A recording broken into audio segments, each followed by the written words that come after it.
जय श्री कृष्णा, जय सिया राम।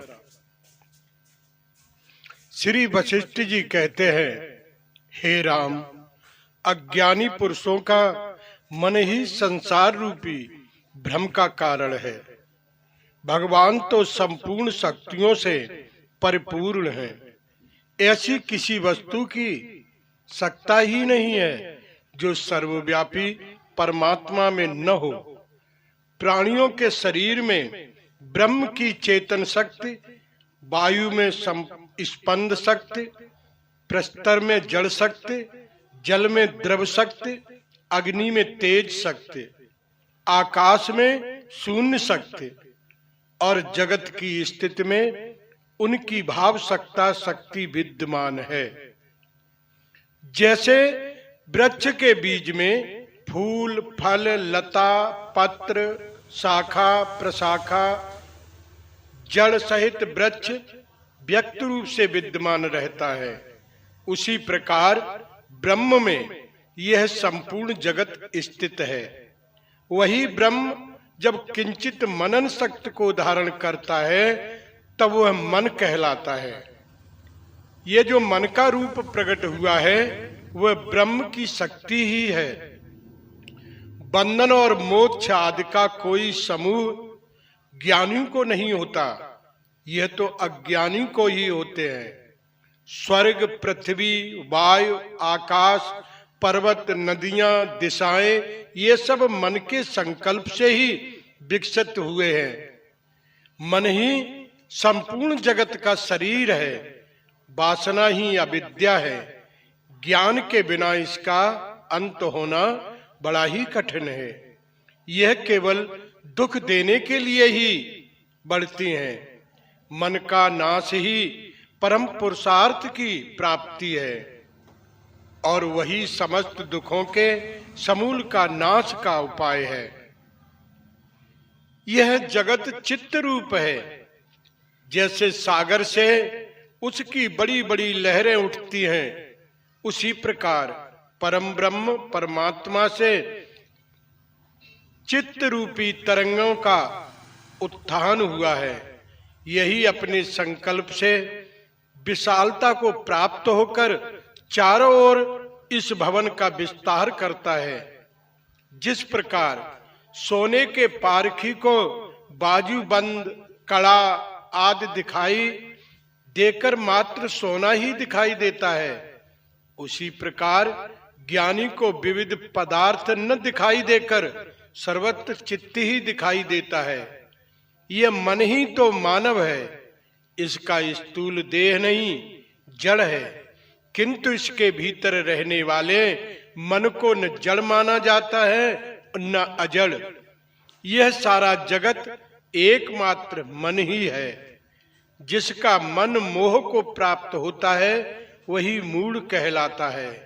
मन जब देखता है तब नेत्र बन जाता है। जब ये मन सुनता है तब कान बन जाता है। स्पर्श का अनुभव करने से वही तवाग इंद्रिय का रूप ग्रहण करता है। सूंघने से घृणेय इंद्रिय, रसास्वादन करने से रसियन इंद्रिय हो जाता है। जैसे नाटक में एक ही नट अनेक भूमिकाओं में देखा जाता है, उसी प्रकार देह के भीतर इन विचित्र इंद्रिय वृत्तियों में केवल मन ही अनुवृत्त होती है। मन छोटे को बड़ा बना देता है, सत्य पदार्थों में असत्य स्थापित कर देता है, स्वादिष्ट को कड़वा बना देता है और शस्त्र को मित्र बना देता है। मन के जीत लेने पर सारी इंद्रियां स्वतः बस में हो जाती हैं। जिसे चित्त ने देखा है वही वस्तु देखी मानी जाती है। यदि चित्त ने नहीं देखी तो सामने रखी हुई वस्तु भी नहीं दिखाई देती। इस मन ने अपने ही इंद्रियों का निर्माण कर रखा है। इंद्रियों से मन का साकार होता है और मन से इंद्रियां, किंतु इनमें मन उत्कृष्ट है क्योंकि मन से इंद्रियां उत्पन्न हुई हैं, इंद्रियों से मन नहीं। जागृत और स्वप्न की विलास भूमियां मन का ही विकास है। जो पुरुष अंतःकरण में मन को चपलता विषय चिंतन के लिए अधिक अवसर नहीं देता, उसका मन खम्मे में बंधे हुए हाथी के समान स्थिर होकर जय को प्राप्त हो जाता है। चित्त मनरूपी रोग की चिकित्सा है। श्री वशिष्ठ जी कहते हैं, श्री हे राम, ये चित्त एक महान रोग है। इसकी चिकित्सा के लिए एक बहुत बड़ी औषध है जो निश्चित रूप से लाभ पहुंचाने वाली है, परम स्वादिष्ट और अपने ही अधीन है। उसे बताता हूं, इसे सुनो। हे राम, विषयभूत वहाम विषयों का परित्याग करके परमात्मा का चिंतन रूपी अपने ही पुरुषार्थमय प्रतन से चित्त रूपी बेताल पर शीघ्र विजय पाई जाती है। एकमात्र अपने पौरुष से ही सिद्ध होने वाला जो अभीष्ट वस्तु वहाम विषय भोग का त्याग रूपी मनोनिग्रह कर्म है, उसके बिना शुभगति नहीं हो सकती। इस मनोनिग्रह के बिना गुरु का उपदेश, शास्त्र के अर्थ का चिंतन और मंत्र आदि सारे साधन या युक्तियां तिनकों के समान व्यर्थ हैं। उद्वेग या उकताहट न होने से ही जीव को अपने मन पर विजय प्राप्त होती है। चित्त के लय हुए बिना मुक्ति का कोई उपाय नहीं है। यह मैं और मेरा ही मन है, यह मेरा और मेरा ही मन है। यदि इसमें और मेरेपन की भावना न की जाए तो उससे मन उसी तरह कट जाता है जैसे हंसिए से तृण। जो लोग संसार का विस्तार करने वाले इस मन को मार डालते हैं, वे निर्माण पद का उपदेश देने वाले महात्मा जन इस संसार में धन्य हैं। जिनका मन शांत हो गया, उस पुरुष को कभी कोई हानि नहीं होती। मन के नाश करने के उपाय हैं। श्री वशिष्ठ जी कहते हैं, जैसे बर्फ का रूप शीतलता और काजल का रूप कालमा है, उसी प्रकार मन का रूप अत्यंत चंचलता है। हे श्री राम, इस जगत में कहीं भी चपलता से रहित मन नहीं देखा जाता।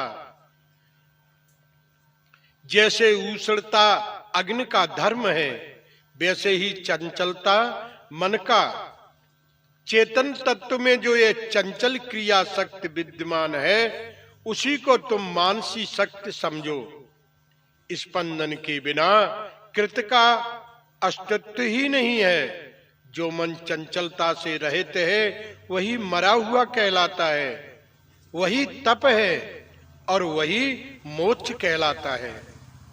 मन के विनाश मात्र से संपूर्ण दुखों की शांति हो जाती है और मन के संकल्प मात्र से परम दुख की प्राप्ति होती है। यह मन ही चपलता अविद्या से उत्पन्न होने का कारण अविद्या कही जाती है। उसका विचार के द्वारा नाश कर देना चाहिए। विषय चिंतन का त्याग कर देने से अविद्या और उस चित्त सत्ता का अंतःकरण में लय हो जाता है और ऐसा होने से मौत सुख की प्राप्ति होती है। जिसने मन रूपी पाश को अपने मन के द्वारा ही काटकर आत्मा का उद्धार नहीं कर लिया, उसे दूसरा कोई बंधन से नहीं छुड़ा सकता। विद्वान पुरुष को चाहिए कि जो वासना है, जिसका दूसरा नाम मन है, उसका परित्याग करें, उसे मिथ्या समझकर छोड़ दें। इससे अविद्या का क्षय हो जाता है। भावना की भावना न करना ही वासना का क्षय है। भावना न करना ही वासना की क्षय है। इस मन को मन का नाश एवं अविद्या का नाश भी कहते हैं। वासना का त्याग कर देना ही उत्तम है, क्योंकि कर्म का फल अविद्या है, अतः उसमें आसक्त न होना ही उचित है। यह अविद्या ज्ञानियों को ही धोखा देती है, अनभिज्ञ पुरुषों को नहीं। अपने आत्म स्वरूप परमात्मा के विषय में जो अंधे हैं, वे ही इस अविद्या का आश्रय है। अविद्या का नाश कैसे हो? वशिष्ठ जी कहते हैं, हे राम, परमात्मा का साक्षात्कार होने से इस अविद्या का नाश हो जाता है। बाहम विषयों की इच्छा मात्र को अविद्या कहा गया है, क्योंकि अविद्या से ही इच्छा उत्पन्न होती है। इच्छा मात्र का नाश ही मोक्ष कहलाता है। वह मोक्ष संकल्प के अभाव से सिद्ध होता है। जो विषयों के संसर्ग से रहित असाधारण और अनिवर्णनीय चेतन तत्व है, वह परमेश्वर ही आत्मा या परमात्मा शब्द से कहा गया है। ब्रह्म से लेकर कीट पतंग एवं पेड़ पौधों तक को ये जगत है, वह सब सदा परमात्मा ही है।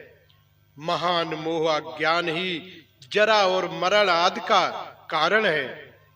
ये मेरा पुत्र है, ये मेरा धन है, ये मैं हूं, ये मेरा घर है। इस प्रकार के इंद्रजाल से यह वासना ही वृद्ध को प्राप्त होती है। वास्तव में मैं और मेरा ये दोनों ही नहीं है। यह विद्या ज्ञानी की है। यह विद्या ज्ञानी की ही दृष्टि में है।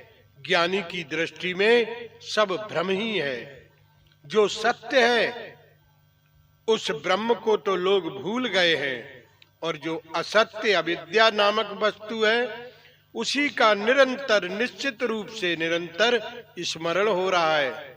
ये कितनी आश्चर्य की बात है। मन ही जगत का कारण है।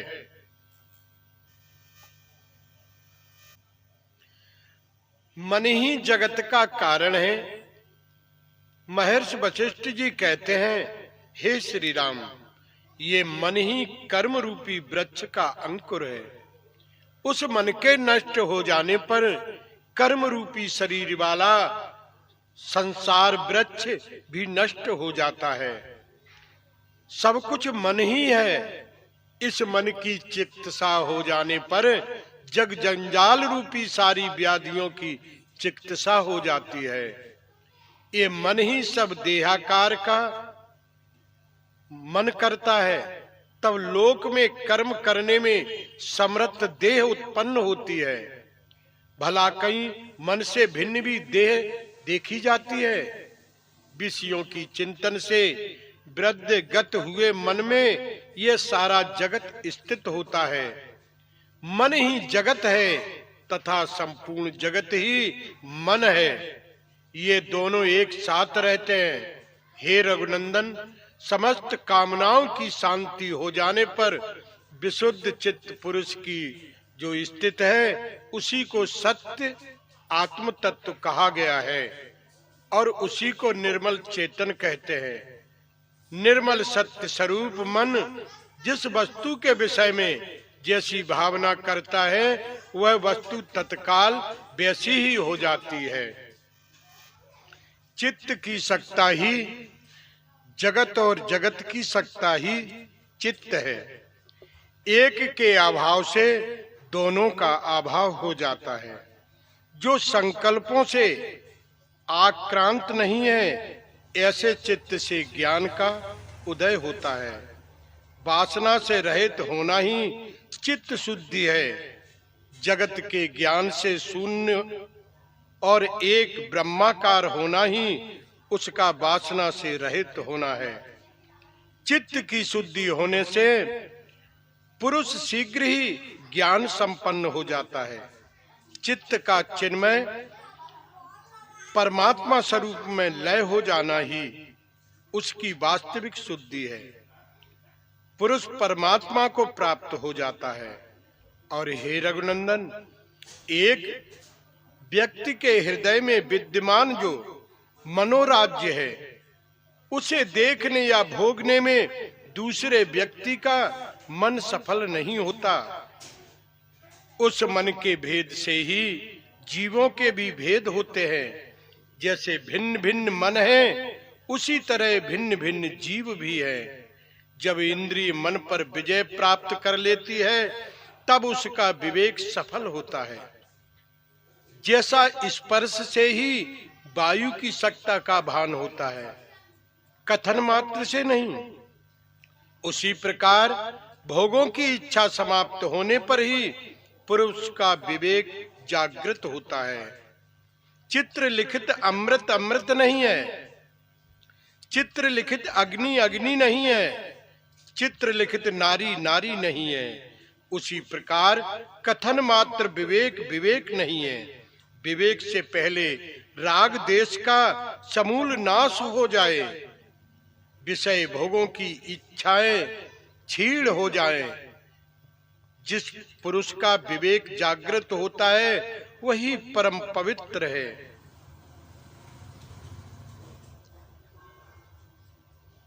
उपासनाओं का फल श्री महर्षि वशिष्ठ जी कहते हैं, हे श्री राम, मनुष्य अपनी सिद्धि के लिए जैसे जैसे प्रयत्न करते हैं, उन विभिन्न वासनाओं के क्रम से वैसे वैसे ही हो जाते हैं। देवताओं की पूजा करने वाले देवताओं को, यक्षों की आराधना करने वाले यक्षों को, और ब्रह्म के उपासक ब्रह्म को प्राप्त होते हैं। इसमें जो सर्वोत्तम है, उसी परमात्मा रूप इष्ट देव का आश्रय लेना चाहिए। मन के अनुसार फल की प्राप्ति। दृढ़ निश्चय से युक्त चित्त जिस वस्तु की बारंबार भावना करता है, उसी के आकार को प्राप्त हो जाता है। मन मोह का जनक और जगत की स्थिति का कारण है। मलिन मन ही इस जगत की कल्पना करता है। मन से ही कर्म की उत्पत्ति होती है, और मन ही उत्पत्ति में भी कर्म को ही बीज कारण बताया गया है। दोनों की शक्ति एक दूसरे से भिन्न नहीं है।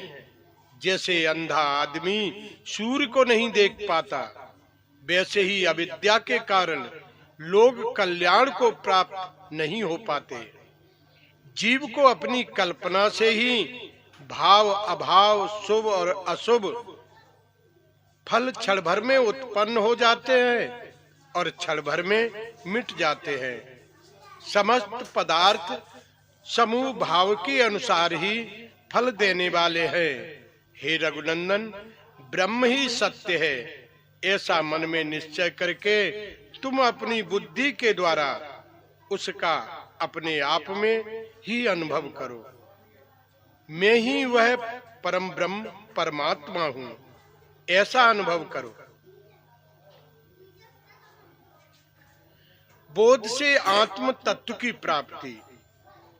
महर्षि वशिष्ठ जी कहते हैं, हे रघुनंदन, जो नित्यानित्य वस्तु के विवेक से संपन्न है, जिसके चित्त की वृत्तियां परमात्मा में विलीन होती जा रही हैं, जो संकल्पों का त्याग कर रहा है, जो जड़ दृश्य का परित्याग कर रहा है, जो दृष्टा परमात्मा का अनुभव कर रहा है, जो परमात्मा तत्व में जाग रहा है तथा संसार से सोया हुआ है, जो भोगों से विरक्त है, कामना से रहित है, ऐसे अधिकारी पुरुष का अज्ञान समाप्त हो जाता है। तीव्र वैराग्य से संसार वासना रूपी जाल टूट जाता है और दृश्य की गांठ ढीली पड़ जाती है। तब अंतःकरण विशुद्ध होकर निर्मल हो जाता है। मन के शांत होने पर समदर्शिता का उदय होता है। मन से हर वक्त परमात्मा का चिंतन करते रहना चाहिए। ऐसा करने से सारे पाप समाप्त हो जाते हैं और मन निर्मल हो जाता है, और तभी परमात्मा प्राप्ति का सारा ज्ञान समझ में आता है। और जो वासनाओं में डूबा हुआ यह मन परमात्मा के रहस्य को नहीं समझ पाता। जय श्री कृष्णा, जय सिया राम। जय सिया राम, जय जय सिया राम। बोलो जय सिया राम, जय जय सिया राम। जय सिया राम, जय जय सिया राम। जय सिया राम, जय जय सिया राम। जय सिया राम, जय जय सिया राम। जय सिया राम, जय जय सिया राम। जय सिया राम, जय जय सिया राम। जय सिया राम, जय जय हनुमान। जय सिया राम, जय जय सिया राम। जय सिया राम, जय जय सिया राम। जय जय सीताराम।